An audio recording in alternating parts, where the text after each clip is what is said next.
pouvons acclamer le Seigneur. Gloire à Dieu, bien-aimé dans le Seigneur, que notre Dieu soit béni, que notre Dieu soit loué, que notre Dieu soit glorifié pour l'occasion qu'il m'accorde encore de venir chez vous, dans vos maisons, pour partager la parole de Dieu. Frères et sœurs dans le Seigneur, nous sommes en train de parler sur un thème dont nous avons intitulé « Afin que le monde ne périsse pas ». Ce matin, bien-aimés, nous voulons parler d'un sous-thème dans ce même thème que nous voudrions dire que mon royaume n'est pas de ce monde. Nous parlons du grand thème, afin que le monde ne périsse pas. Nous voulons tirer un sous-thème de ça, nous allons parler que mon royaume n'est pas de ce monde. Frères et sœurs dans le Seigneur, sans plus tarder, nous ouvrons tous nos Bibles dans le livre de Jean chapitre 3, les versets 31 au verset 36. La Bible déclare, « Celui qui vient d'en haut est au-dessus de tous. Celui qui est de la terre est de la terre, et il parle comme étant de la terre. Celui qui vient du ciel est au-dessus de tous. Il rend témoignage de ce qu'il a vu et entendu. Et personne ne reçoit son témoignage. Celui qui a reçu son témoignage a certifié que Dieu est vrai. Car celui que Dieu a envoyé dit les paroles de Dieu, parce que Dieu ne lui donne pas l'esprit avec mesure. Le Père aime le Fils, et il a remis toutes choses entre ses mains. Celui qui croit au Fils a la vie éternelle. Celui qui ne croit pas au Fils ne verra point la vie. J'aimerais que vous puissiez souligner, bien-aimés, ce passage dans vos Bibles. Le verset 36 qui dit, « Celui qui croit au Fils a la vie. Celui qui ne croit pas au Fils ne verra point la vie. Mais la colère des dieux demeure en lui. » J'aimerais juste que vous puissiez encore tourner le page de vos Bibles dans le dernier livre de la Bible, le livre d'Apocalypse. Nous allons considérer le chapitre 13, le 2 premiers versets. La Bible parle, Christ s'adresse à l'église de Sardès. Il dit, « Voici ce que dit celui qui a le 7 esprits de Dieu et les 7 étoiles. Je connais tes œuvres. Je sais que tu passes pour être vivant et tu es mort. Sois vigilant et affermis le reste qui est prêt de mourir. Car je n'ai pas trouvé tes œuvres parfaites devant mon Dieu. Rappelle-toi donc comment tu as reçu et entendu la parole. Garde-la et répands-toi. Si tu ne veilles pas, je viendrai comme un voleur, et tu ne sauras pas à quelle heure je viendrai sur toi. En d'autres termes, tu ne sauras pas le temps que je te surprendrai. Frères et sœurs dans le Seigneur, la parole de Dieu nous parle ici de 2 récits. Nous avons lu la parole de Dieu dans le livre de Jean chapitre 3, le verset 31 à 36, où la parole de Dieu nous dit que celui qui vient d'en haut est au-dessus de tous. C'est lui qui est venu du Père, comme nous le savons tous. Jésus-Christ, notre Seigneur, Jésus-Christ, notre Sauveur, est au-dessus de tout. Il insiste encore en disant, celui qui est de la terre est de la terre. Par sa façon de parler, c'est comme la terre. Par sa façon de penser, il pense comme ceux de la terre. Voilà pourquoi, bien-aimés dans le Seigneur, le thème que nous voulons partager, c'est que mon royaume, ton royaume, n'est pas de ce monde. Jésus confirme cette parole lorsqu'il était devant Ponce Pilate. Lorsque Pilate lui parle en disant que les Juifs veulent ta mort, Jésus répond à Pilate en disant, dans le livre de Jean 18, le verset 36, il dit à Pilate, « Écoute, Pilate, mon royaume n'est pas de ce monde. Si mon royaume était de ce monde, mes serviteurs auraient combattu pour moi afin que je ne fusse pas livré aux Juifs. Mais maintenant, mon royaume n'est point d'ici-bas.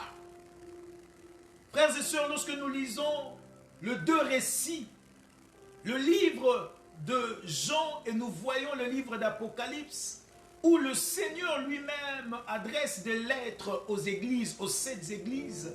La Bible dit, lorsqu'il s'adresse à l'église de Sardès, il le dit, « Je connais tes œuvres. Tel que tu es là, tu t'es fait passer pour quelqu'un de vivant, pour quelqu'un de bien, pour quelqu'un comme si tout lui réussit et tout va bien. Mais au fond de toi, tu le sais que tu n'as pas la vie.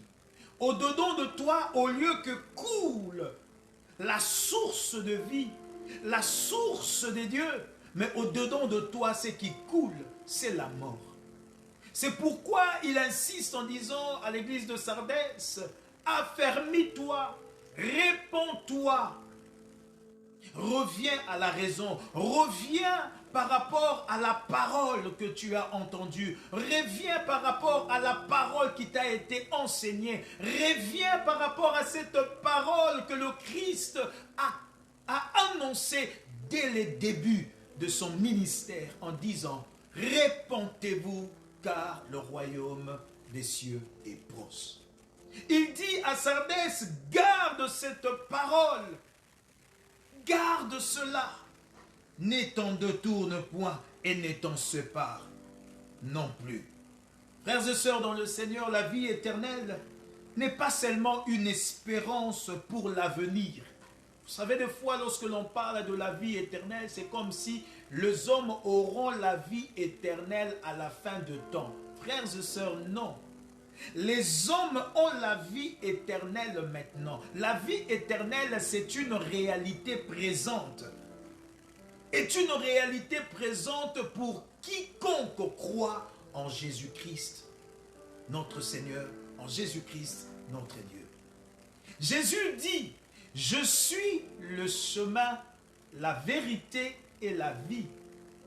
Si nous venons auprès de Jésus, automatiquement, nous avons la vie. Bien-aimés, c'est ce que je vous ai dit. La vie, nous l'avons maintenant. Bien-aimés dans le Seigneur, l'homme peut beau dire tout ce qu'il peut penser, mais la vie et la mort, nous l'avons maintenant. L'homme a signé pour la vie éternelle et l'homme a de même signé pour la mort éternelle. Frères et sœurs, ce n'est pas à la fin de temps que l'on parlera qu'il a la vie éternelle ou la mort éternelle. C'est maintenant que les choses se dessinent par rapport à ta marche, par rapport à ce que tu fais. C'est pourquoi la parole de Dieu nous dit dans le livre de Jean que celui qui vient d'en haut rend témoignage, certifie que Dieu est vrai. Il n'est pas comme celui de la terre, il n'a pas sa pensée sur la terre, mais sa pensée c'est plus le ciel. Jésus a voulu communiquer cela au peuple, à ses disciples, et il nous communique aussi ce matin que mon royaume, ton royaume n'est pas de ce monde. Dans ce monde bien-aimé dans le Seigneur, nous ne sommes que passagers. Frères et sœurs dans le Seigneur, lorsque Christ parle du monde ici, il ne parle pas le monde de la communauté humaine, ou bien il ne parle pas des hommes, mais il parle le royaume du monde comme étant un système établi. Bien-aimés, nous sommes dans un système établi dans ce monde, des principes que le monde oblige que l'homme puisse adhérer pour voir ça, pour faire ça. Mais Christ vient insister une fois de plus en nous disant, nous ne sommes pas de ce monde. Est-ce que quelqu'un peut dire Amen? Bien-aimés dans le Seigneur, c'est pourquoi lorsque la parole de Dieu parle, quand Christ veut nous ramener à la réalité que la vie éternelle n'est pas une réalité à venir, mais une réalité présente, bien-aimés, c'est pourquoi l'apôtre Paul dit que la parole de Dieu habite en nous dans toute sa richesse. Je paraphrase Colossiens 3,16 qui parle de ça, que la parole de Dieu doit habiter en l'homme dans toute sa richesse. Or, ce matin, notre Dieu nous interpelle à la vigilance et à la fermeté. C'est ainsi qu'il parle à Sardès en disant, Église de Sardès, écoute, sois vigilant, sois ferme, ferme par rapport à la parole que tu as reçue, à la parole que je t'ai donnée. Garde cette parole, vis dans ça, marche dans ça. Et c'est alors que quand je viendrai, à celui qui vaincra, voilà le résultat. Bien-aimé dans le Seigneur, j'aimerais te dire une chose. À tout celui qui vaincra, il aura une récompense. À tout celui qui vaincra, il aura une couronne. Le Seigneur lui-même en parle. C'est pour vous dire, bien-aimé, que la vie chrétienne, voulais-je dire la vie éternelle, c'est une réalité présente. C'est pourquoi il dit à celui qui vaincra, c'est-à-dire si tu cours, tu persévères, quand tu arrives à la fin de la course, c'est alors, bien-aimé, n'est-ce pas, que nous avons un prix, parce que nous avons gagné, parce que nous avons tenu bon. Et Christ insiste là à Sardès en disant, sois vigilant et reste ferme. Bien-aimés, aujourd'hui, et pourtant nous constatons que les hommes, bien-aimés dans le Seigneur, sont fatigués. Les hommes, bien-aimés, sont tellement fatigués, et fatigués même lorsqu'on leur parle de Jésus, lorsqu'on leur parle de retour de Christ. Frères et sœurs, le retour de Christ est devenu comme un slogan que tout le monde peut dire. Jésus revient bientôt. Et comme c'est bientôt, a tellement pris de temps pour les uns, les hommes commencent à dire, oui, le retour de Christ traîne. À quoi bon attendre ce retour? Mieux vaut pour moi de commencer à retourner, ou bien mieux vaut pour moi à retourner à ce que même j'avais vomi hier. Bien-aimés, j'aimerais nous donner juste un exemple par rapport à ce que nous vivons aujourd'hui. Bien-aimés, nous avons la pandémie, n'est-ce pas? Cette pandémie, les gouvernements, plusieurs gouvernements ont donné des mesures sanitaires, des restrictions. Mes frères et sœurs, vous savez que ça fait déjà presque 2 ans que nous sommes dans cette situation. Remarquez que beaucoup de gens sont déjà fatigués. Ils sont lassés, ils sont fatigués de ces mesures qui traînent. Et lorsque les mesures traînent, l'homme a tendance à désobéir à ses principes ou bien à ce que le gouvernement a imposé. L'homme veut maintenant faire certaines choses. Et oui, bien-aimés, nous commençons à désobéir à ces lois, à désobéir à l'ordre que les gouvernements ont donné. C'est pourquoi, bien-aimés dans le Seigneur, pour certains pays, pour ceux qui sont peut-être en Occident, ils le savent, à force de peut-être pas mettre le masque, vous pouvez avoir une amende. Frères et sœurs dans le Seigneur, vous savez, lorsque les mesures imposées prennent le temps, l'homme se fatigue. Et quand l'homme commence à se fatiguer, bien-aimé, dis-toi qu'une conséquence est derrière ces choses. Et autre chose, bien-aimé, nous commençons à trouver même cette désobéissance normale, au point que nous arrivons à dire, oui, ça a vraiment pris le temps, oui, les jeunes, ils ont raison, les ados, ils ont raison, ils sont fatigués, tout le temps les masques, on est fatigué de ça, des fois qu'ils respirent un peu. Frères et sœurs, c'est comme ça dans la nature de l'homme, lorsque quelque chose tarde, lorsque ça prend du temps, bien-aimé, l'homme s'affaiblit, l'homme se fatigue et à un moment donné, il abandonne. C'est pourquoi ce matin, bien-aimés dans le Seigneur, j'aimerais nous fortifier en nous disant, restons fermes à la parole de Dieu, restons fermes à l'idéal, à l'enseignement de Jésus, à nos principes et aux valeurs spirituelles. Bien-aimés dans le Seigneur, nous remarquons de la même manière que la pandémie a fait qu'il y a certains parmi nous qui commencent à désobéir. De la même manière, on sait qu'il est de la promesse de Christ de revenir. Comme ce retour est en train de tarder, l'homme commence à négliger, à se fatiguer. À tout ce qu'il avait fait comme preuve, restriction, À tout ce qu'il avait dit, je ne le ferai pas. Les disciplines qu'il avait, l'homme commence à se fatiguer à cause de ce qu'il voit. Bien-aimé, je suis venu insister à quelqu'un en te disant ce matin que ton royaume n'est pas de ce monde. Tu viens d'en haut, tu retourneras vers le Père.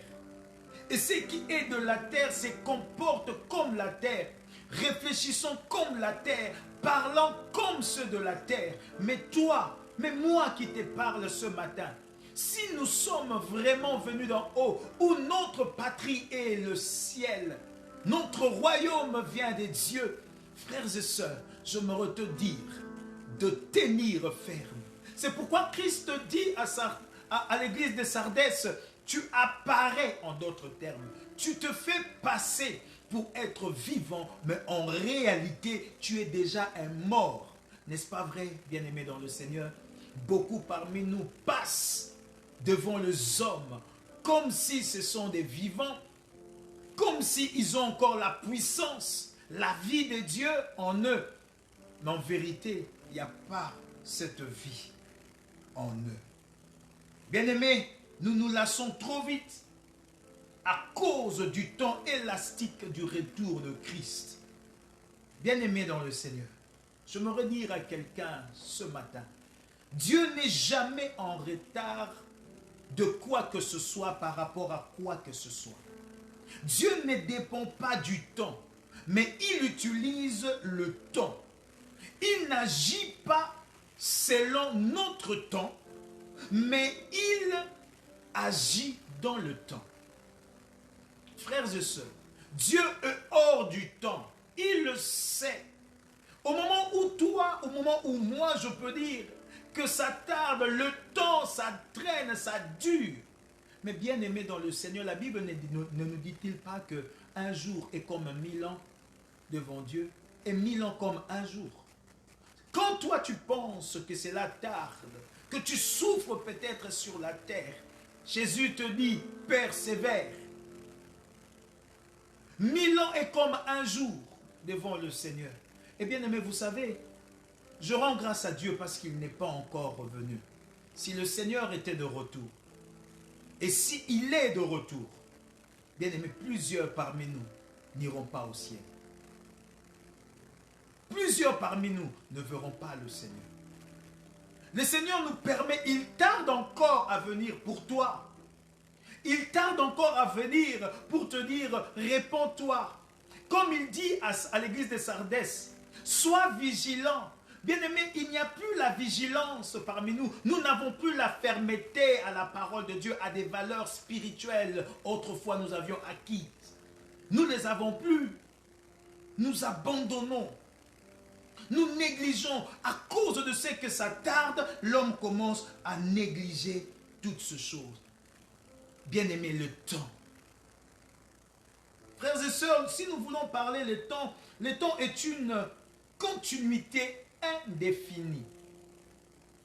Lorsque nous parlons de temps, c'est un cycle sans fin, milieu où se déroule la succession des événements et des phénomènes, les changements, le mouvement et leur représentation dans la conscience. C'est pourquoi l'on parle le temps et de l'espace. Bien-aimé, le temps est un cycle indéfini, ça tourne, où nous parlerons du présent et du passé. C'est ça le temps. Dans le temps, on ne peut pas calculer le futur. On parle plus du présent et le passé. Aujourd'hui, et quand je serai demain, aujourd'hui devient le passé. Mais dans notre temps, dans ce que nous parlons, même dans le vocabulaire, nous parlons de 3 temps. On nous parle de passé, du présent, du futur.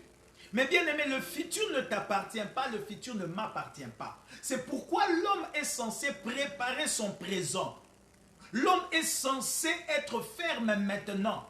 L'homme est censé être vigilant maintenant. Tu ne peux pas dire, je ne peux pas dire, j'attendrai demain. C'est demain que je serai vigilant. C'est demain que je serai ferme.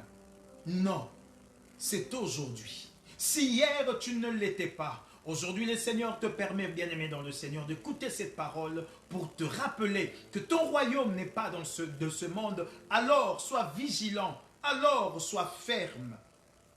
à ce qui est devant toi. Or, frères et sœurs, lorsque la parole de Dieu nous dit que cette parole doit habiter en nous, dans toute sa richesse, nous devons rester fermes et nous devons avoir l'intelligence pour connaître le temps. Nous devons avoir l'intelligence pour discerner l'époque à laquelle nous sommes. Nous aurons alors la connaissance des événements qui se succèdent. Bien-aimés dans le Seigneur, lorsque l'on parle de la connaissance, on ne parle pas de la connaissance de la science. La connaissance où nous pouvons acquérir à l'école, à l'université. Mais l'on parle de la connaissance de Dieu. Si nous pouvons définir la connaissance est une activité liée au cœur, à l'affectivité et à la conscience, plutôt qu'à la science et au savoir. Beaucoup de gens se lèvent pour dire « je connais, j'ai l'intelligence ». Oui, tu as l'intelligence ou tu maîtrises la science, peut-être la médecine. Peut-être tu maîtrises l'informatique. Mais le fait de maîtriser la médecine ou l'informatique ne te dit pas que tu connais le temps, que tu as l'intelligence du temps auquel nous sommes. Frères et sœurs, l'homme connaît le bien et le mal, n'est-ce pas? Est-il allé à l'école pour connaître le bien et le mal? L'homme n'est pas allé à l'école pour connaître le bien et le mal. Il le connaît. C'est de la nature qu'il a hérité.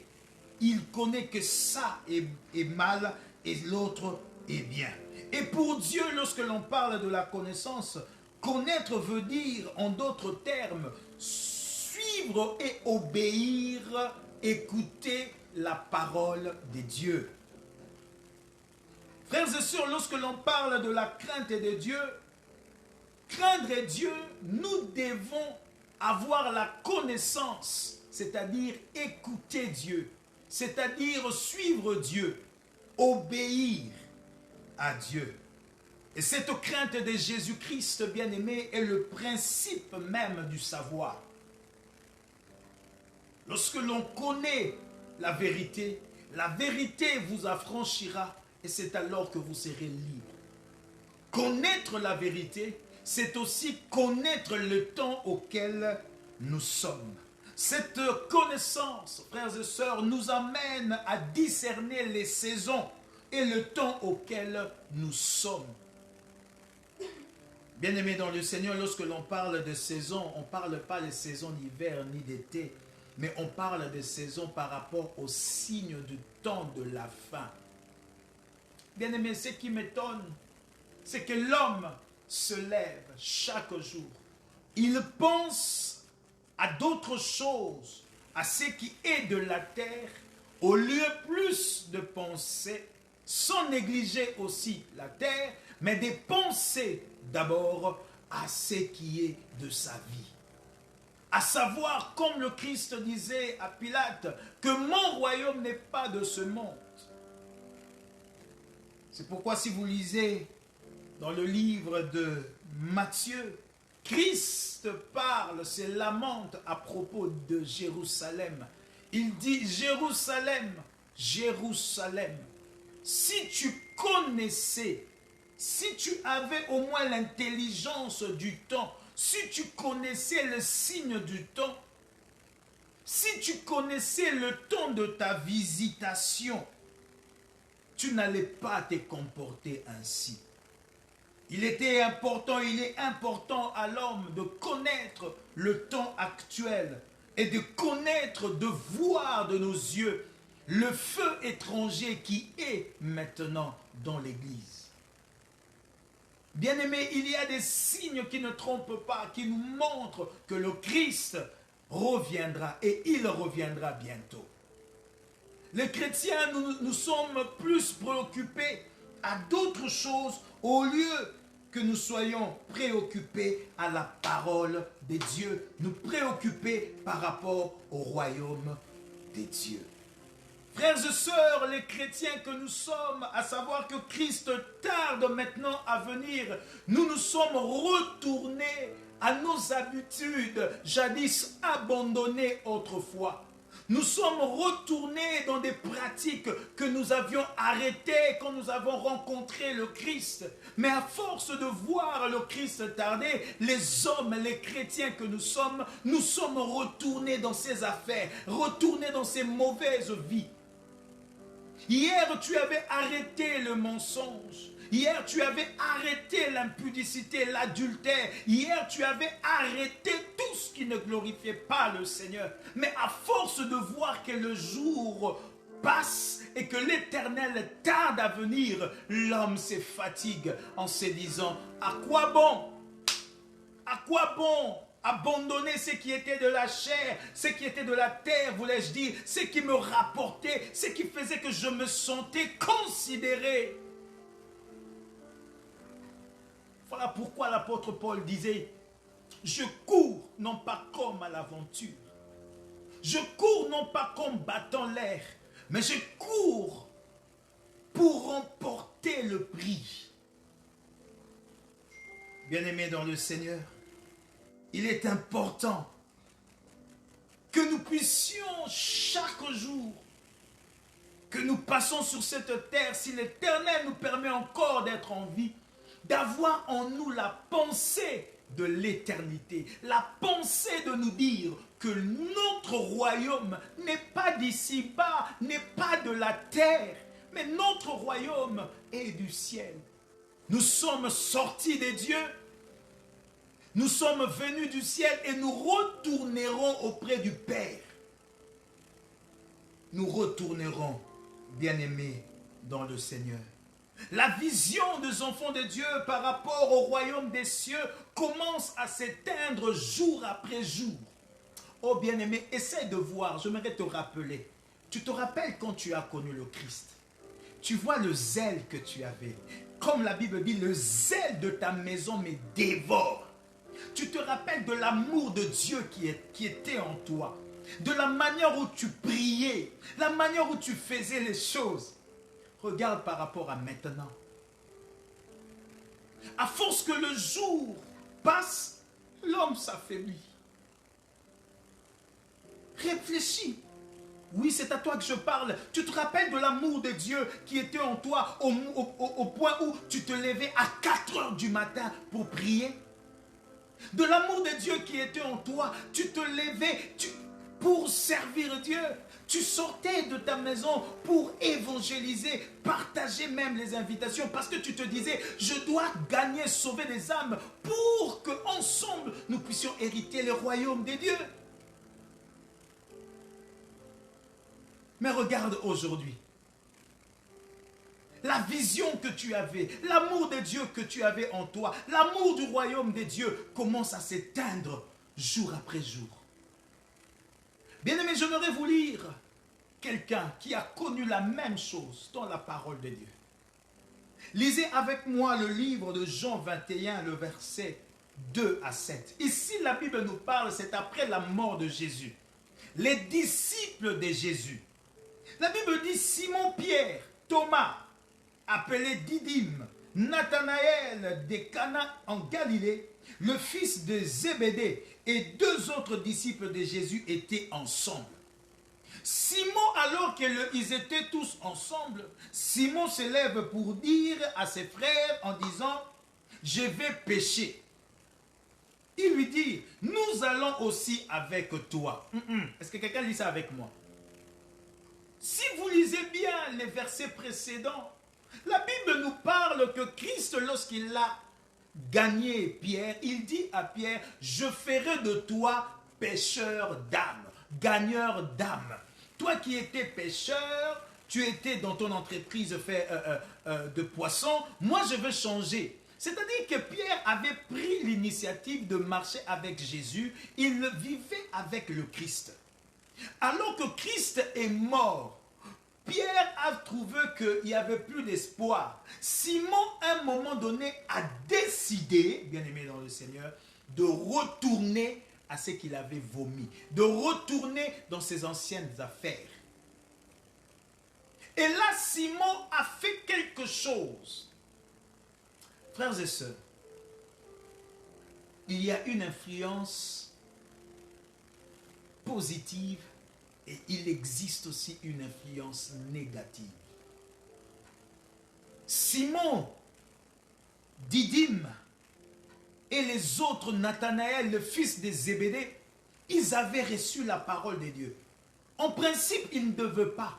Mais lorsque Simon-Pierre a parlé, les autres ont dit à Simon, « Ok, nous allons aussi avec toi. » Ça traîne tellement, ça traîne. C'est que le Seigneur avait dit, ça traîne. Et comme ça traîne, au lieu de rester là, Simon, allons pêcher avec toi. Et la Bible dit, ils sortirent et montèrent dans une barque. Et cette nuit-là, ils ne prirent rien du tout. Avec tout ce qu'ils avaient fait, leur expérience, ils n'ont rien pris. Le matin étant venu, la Bible dit, Jésus se trouva sur le rivage. Mais les disciples ne savaient pas que c'était Jésus. Jésus leur dit, enfants, n'avez-vous rien à manger? Ils lui répondirent, non. Il leur dit, jetez le filet du côté droit de la barque et vous trouverez. Ils le jetèrent donc et ils ne pouvaient plus le retirer. Pourquoi? À cause de la quantité de poissons. Bien-aimé, Dieu est amour. Alors les disciples que Jésus aimait dit à Pierre. Les disciples que Jésus aimait a compris. Il a eu le discernement, l'intelligence du temps. Il a compris. Il a dit, Simon, ça c'est le Seigneur. La Bible dit, il dit, c'est le Seigneur. Et Simon-Pierre, dès qu'il eut entendu que c'était le Seigneur, il mit son vêtement et sa ceinture. Pourquoi? Car cet homme était nu. Et il se jeta dans la mer. Bien-aimés dans le Seigneur, si nous essayons de voir cette histoire, nous comprenons. Simon-Pierre, au moment de la mort de Christ, les disciples se sont sentis abandonnés. Les disciples se sont sentis seuls. Et en ce moment où ils se sont sentis seuls, ils ont même oublié les promesses, la parole que Dieu leur avait dit. Et à un moment donné, ils décident d'aller voir ailleurs. Ils décident de retourner à ce qu'ils avaient abandonné. Bien-aimés, combien parmi nous, nous avons retourné à ce que nous avons vomi? Nous nous sommes retournés à cause d'une promesse qui tardait. Nous avons dit que ça dure, ça prend le temps. Mieux vaut aller là où je savais que tout me réussissait. Même c'était dans la corruption, dans les mensonges, dans le système établi mondial, nous avons décidé quand même d'y aller. Et au moment où ils étaient là ensemble, en train de pécher, même la Bible dit qu'ils n'ont rien trouvé. Ils n'ont rien trouvé pendant toute la nuit. Bien-aimés dans le Seigneur, Simon-Pierre n'a pas persévéré. Simon-Pierre a décidé de retourner à ce qu'il avait abandonné pour suivre Jésus. Bien-aimés dans le Seigneur, je me redirai à quelqu'un ce matin. L'abandon de Dieu nous expose à des scandales pas possibles.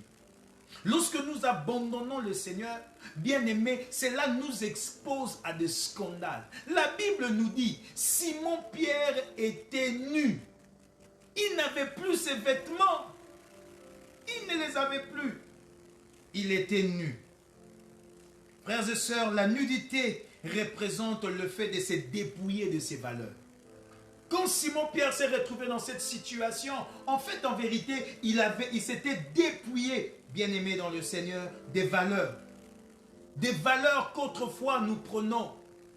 Des valeurs que l'homme prône. Et Simon-Pierre s'était dépouillé. Il avait abandonné le principe divin établi au profit de système et au profit de principes de la modernité.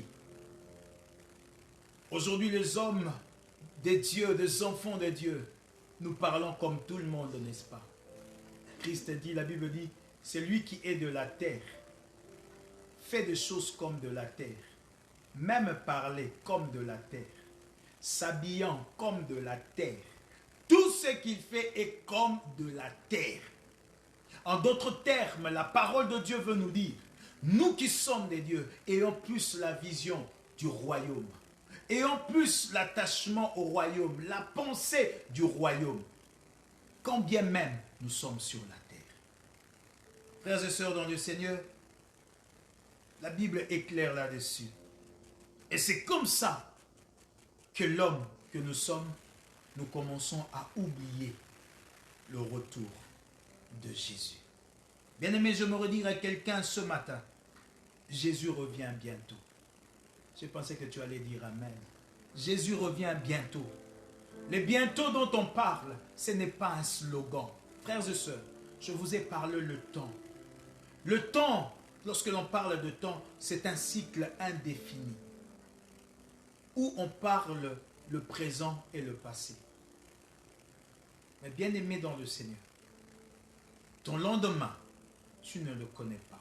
Mon lendemain, je ne le connais pas. Affectionnons-nous de choses d'en haut, en disant au fond de nous et dans notre cœur que mon royaume n'est pas de ce monde. Bien-aimé dans le Seigneur, c'est ici que je veux m'arrêter pour aujourd'hui en te disant, le monde va mal. Le monde va très mal. Il y a des systèmes que le monde a établis. Un système qui nous empêche d'avancer. Un système qui fait en sorte que nous n'arrivions pas à progresser. Mais bien aimé, aie la vision du ciel. Regarde à Jésus. Dis-toi que mon royaume n'est pas de ce monde. Inclinons-nous. J'aimerais que tu pries en disant à l'Éternel, Seigneur, tu as dit à l'église de Sardès, tu passes comme quelqu'un qui a la vie. Mon fond de toi, c'est la mort. Seigneur, je n'aurais pas donné l'apparence, mais j'aimerais être de ceux qui sont au-dedans d'eux et qui ont la vie. S'il te plaît. Demain ne m'appartient pas, je te demande pardon. Bien-aimé, la Bible dit, sois vigilant et reste ferme. Prie le Seigneur. Père Saint, Dieu de grâce et Dieu de bonté. Ce matin, tu viens encore me parler que mon royaume n'est pas de ce monde. Éternel, que tu prévois des choses énormes pour moi. De grandes choses. Aujourd'hui, Seigneur éternel, les hommes, nous abandonnons des valeurs que toi tu as établies. Nous abandonnons les principes divins au nom de la modernité. Nous nous accrochons plus aux principes de la modernité. Nous voulons être comme tout le monde. Faisons les choses comme tout le monde. Marchons comme tout le monde. Parlons comme tout le monde. Ayons le langage des hommes. Ayons le langage éternel à Dieu comme tout le monde. Or, tu dis dans ta parole, ce qui est d'en haut, ce qui vient d'en haut, est au-dessus de tout. Et qu'il a reçu un esprit sans mesure. Mais ce qui est de la terre est de la terre. Seigneur, nous ne voulons pas être comme ceux de la terre, mais ceux qui ont la vision du ciel. Afin que, Seigneur, cette vision ne nous éloigne pas. Afin que nous ne puissions pas nous détacher de cette vision. Mais que nous restions, éternel notre Dieu, accrochés. Que ton nom soit béni, que ton nom soit loué, dans le nom de Jésus, que nous avons ainsi prié. Que l'honneur te soit rendu toi à toi seul. Au nom de Jésus, nous avons ainsi prié et ensemble nous disons Amen. Amen. Que l'Éternel bien-aimé vous bénisse et nous vous souhaitons un bon dimanche. Que le bonheur et la grâce vous accompagnent. Au nom de Jésus-Christ, nous avons ainsi prié. Amen. Bon dimanche à toutes et à tous.